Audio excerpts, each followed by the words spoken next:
Imagine this. You're at your cousin's dream wedding, the ballroom glittering with crystal chandeliers, everyone dressed to impress, champagne flowing like water. Your dad pulls you over to meet the bride's wealthy in-laws, flashes that proud salesman smile, and says loud enough for half the room to hear, "This is my son Alex. He parks cars for a living."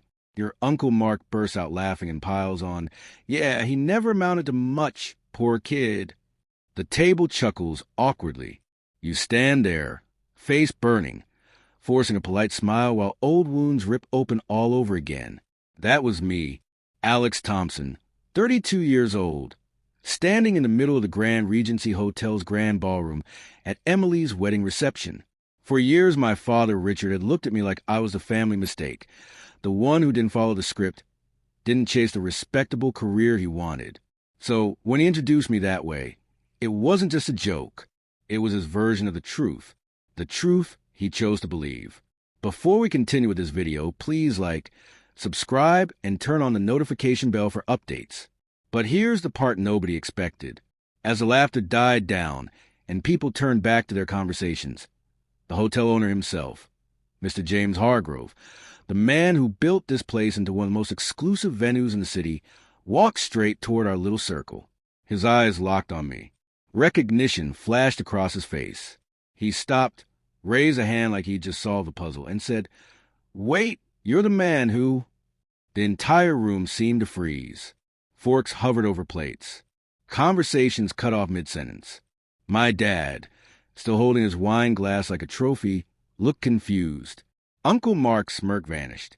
And in that split second of silence, I knew everything was about to flip. You see, Dad didn't know the real story. Nobody did. Not really. I'd spent years letting them think I was just a guy in a vest directing Bentleys and Lamborghinis into parking spots. I never corrected them. I never bragged. I just worked. But what Mr. Hargrove was about to say next would make my father's hand tremble so hard that his wine glass nearly slipped from his fingers and shattered on the marble floor. So there I was, heart pounding in that frozen ballroom, Mr. Hargrove's words hanging in the air like smoke. "Wait, you're the man who—" But to understand why that moment hit like a freight train, you have to go back, way back.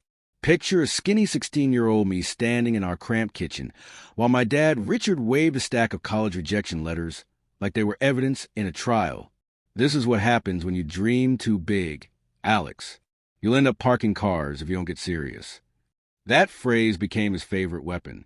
Every report card, every missed deadline, every time I chose coding tutorials over football practice, he'd sigh and mutter it again.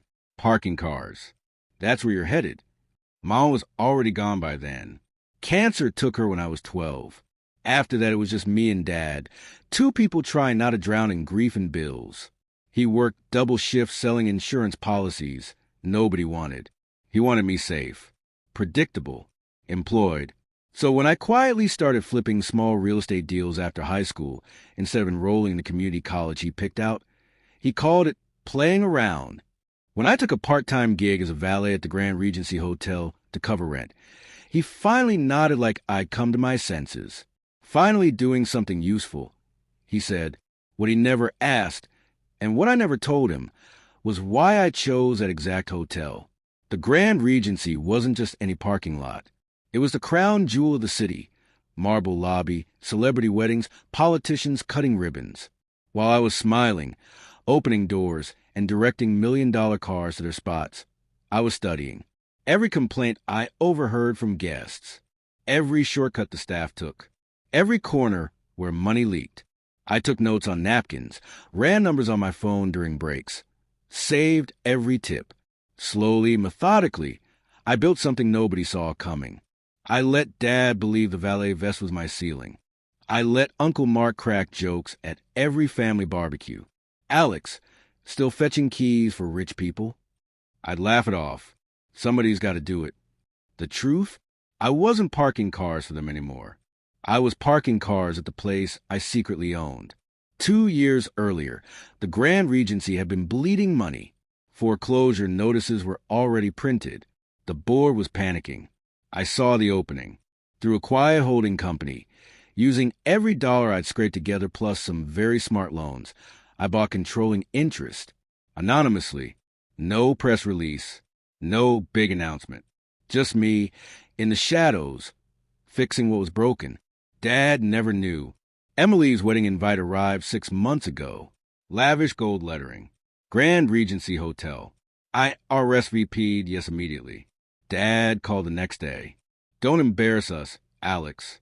Just stay in the background. This is Emily's day. I smiled into the phone. Sure, Dad. I'll stay out of the way. As our family car pulled up to the valet stand that evening, I watched the same guys I'd once worked beside rush over open doors. One of them, Carlos, gave me a quick wink. He knew. A few others did too. But Dad, he patted my shoulder as we stepped inside the glittering lobby. Just keep your head down, son. No need to draw attention. I nodded. Little did he know the entire building answered to me. And in about 20 minutes, the whole reception was going to find out. Ever had someone you love hand you over to strangers like you're the family punchline? That's exactly what happened next. The string quartet had just finished a soft rendition of Canon in D. Guests were drifting between high-top tables, laughing, clinking glasses. Emily looked radiant in her gown, floating from group to group like she owned the night, which, in a way, she did. I was trying to stay invisible, nursing a club soda near the dessert display, when Dad spotted the bride's family.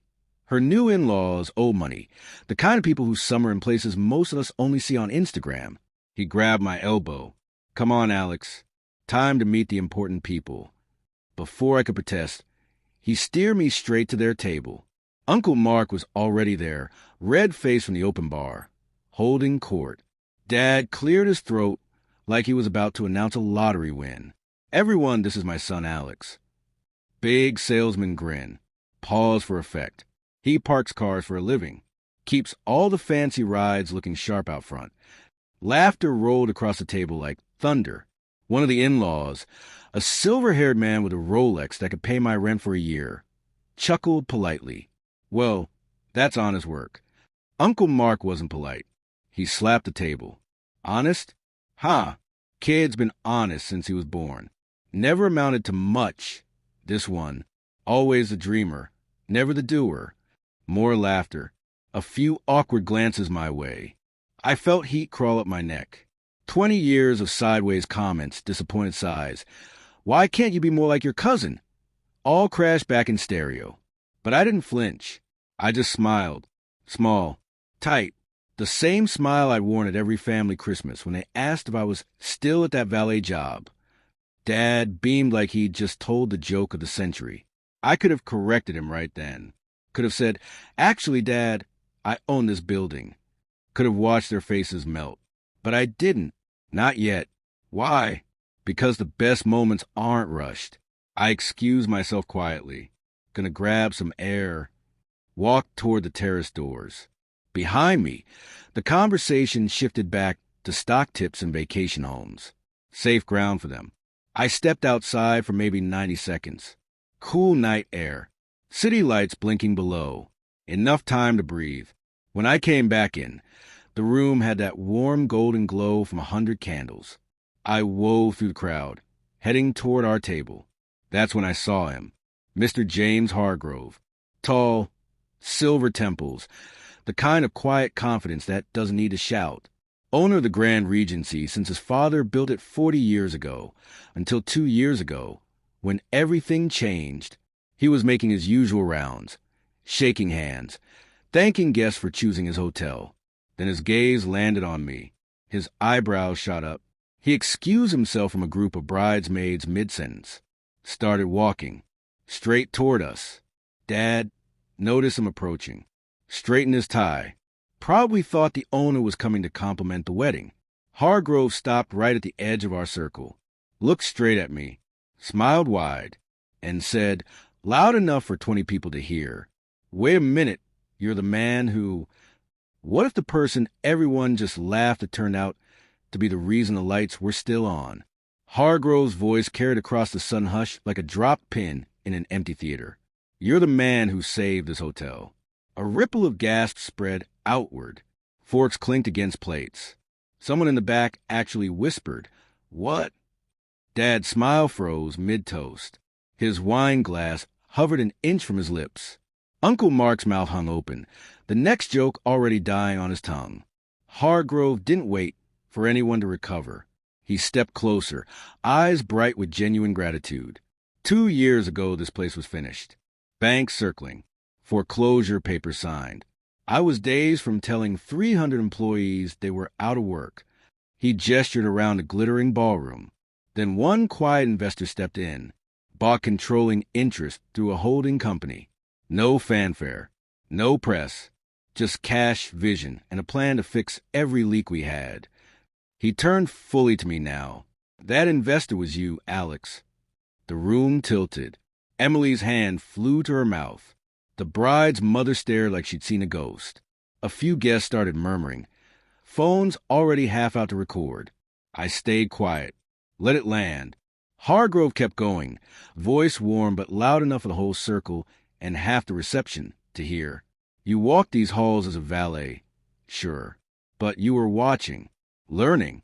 You spotted the waste in the kitchen, the outdated booking system, the vendor contracts bleeding us dry. When you bought us, you didn't just save jobs. You turned this place into the best venue in 3 states. And you never once asked for credit. Never once walked in here acting like the boss." He laughed softly. "You still park cars. Your own Bentley sits in the executive bay now, but you never stopped saying good morning to Carlos and the crew." Dad's face had gone the color of the tablecloth.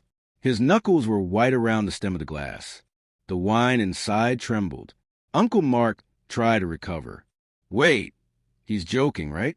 This is some kind of wedding prank." Hargrove shook his head. "No prank. Ask the board. Ask the accountant. Ask any staff member here tonight. They all know exactly who Alex Thompson really is." Short silence. Heavy. Electric. Then a single slow clap. Started somewhere near the bar. Another joined. Then a few more. Not a standing ovation. Just quiet. Stunned recognition spreading like wildfire. Dad finally lowered the glass. His hand shook so badly a drop of red wine slid down the side and hit the marble floor. He looked at me, really looked, for maybe the first time in 20 years. And in that moment, the man who'd spent a lifetime calling me a disappointment realized he'd been parking his pride in someone else's lot. But what he said next, barely above a whisper, would crack the wall between us wide open. What happens when the man who spent decades tearing you down finally sees the mirror you've been holding up all along? The slow clap died out. The room held its breath. Dad's eyes, usually sharp, always judging, were glassy now. He set the wine glass down with both hands, careful, like it might explode if he moved too fast. A thin red line stained the marble where that single drop had fallen earlier. Symbolic, almost, the spill he couldn't control. He looked at Hargrove first, then at me, back and forth, searching for the lie, for the prank, for anything that would let him keep the story he'd told himself for 32 years. There was nothing. Hargrove gave a small nod, respectful, then stepped back. "I'll let you two talk." He melted into the crowd, leaving the circle wide open. Silence stretched. Painful. Thick. Emily broke it first. She crossed the floor in her gown, heels clicking, and wrapped her arms around me without a word. Tight. When she pulled back, her eyes were shining. "You sneaky bastard," she whispered, half laughing, half crying. "You made my wedding unforgettable. Thank you." The bride's family started drifting closer. Curious now. Respectful. No more pitying smiles. Uncle Mark stayed rooted, mouth still open. For once, no punchline. I turned to Dad. He swallowed hard. Voice cracked on the first try. "Alex. One word. My name. Not son. Not kid. Just Alex." Like he was tasting it for the first time. I waited. He tried again. I thought. His hand lifted, then dropped. "You never said anything." "I know." "Why?" Short, punchy answer. "Because you wouldn't have believed me." He flinched like I'd slapped him. Longer breath. Then, quieter than I'd ever heard him, "I was wrong." 3 words. That's all it took. No grand speech. No tears streaming down his face. Just those 3 words hanging between us while 200 people pretended not to watch. He reached out, hesitant, touched my shoulder. Same place he'd patted me earlier when he told me to stay in the background. This time the touch lingered. I'm proud of you, son. His voice broke on the last word. Eyes wet, not sobbing, just leaking. The dam he'd built around his pride finally cracking. I didn't hug him. Not yet. Too raw. Too public. But I nodded. Took you long enough. A ghost of a smile flickered on his face. Small. Real. Guests started moving again. Music swelled back up. Toast resumed. Life crept forward. Dad picked up his glass, steady this time, and raised it toward me. Not a toast to the bride. A quiet one. Just us. Then he said something I never thought I'd hear. Next family gathering. Maybe you can tell me how you did it. The wall between us didn't crumble in one night, but a door cracked open, and what walked through in the months that followed would surprise even me. Have you ever watched someone rewrite their entire history of you in a single heartbeat? That's what happened when Dad whispered those 3 words. I'm proud of you, son. Not shouted, not broadcast to the room. Just quiet, private, meant only for me. The reception swirled back to life around us. Laughter, music, clinking glasses. But our little corner felt like it existed in slow motion. Dad didn't pull away his hand from my shoulder. He left it there, heavy with everything he hadn't said for decades. I looked at him, really looked, and saw the man who used to scare me with his disappointment now looking smaller. Not broken, just human, tired, regretful. He cleared his throat. I spent so long thinking I was protecting you, keeping you from falling. Turns out I was the one holding you back. No excuses. No, but you should have told me. Just ownership. I nodded. I needed to do it my way, without the pressure. He gave a small, crooked smile. You did better than my way. Way better. Emily drifted back over, looping her arm through mine. Uncle Richard, you're buying the next round of champagne, right? For the hotel owner in the family. Dad actually laughed, short, surprised, real. Yeah, I guess I am. The night rolled on. Toasts, dancing, cake. But something had shifted permanently. Dad didn't hover or lecture anymore. He watched me talk to guests, shake hands with staff who now called me by my first name, and every time our eyes met, he gave this tiny nod. Acknowledgement. Respect. Months later, the bragging started. Quiet at first. My son owns a Grand Regency. Then louder. Family barbecues. Phone calls. Christmas cards. The same man who once introduced me as the parking attendant now drops my name like it's gold. We're not best friends. Not yet. Some wounds take time, but the door stays cracked. We talk. He asks questions. I'd answer. No more secrets. Remember that opening moment? The humiliation when he said, he parks cars for a living. It became the setup for the greatest plot twist of my life. The best revenge isn't screaming back. It's succeeding so completely that the people who doubted you have no choice but to rewrite their story about you. So if you've ever been a family disappointment, the one they counted out, the one they laughed at, keep building, in silence, in the shadows. One day the spotlight will find you. And when it does, make sure you're standing tall. Drop underrated owner in the comments if this hit home. Like if family moments like this make you emotional. Subscribe and hit the bell. Next story's already wilder. Thanks for staying till the end. You just witnessed quiet success speak louder than any argument ever could. See you in the next one.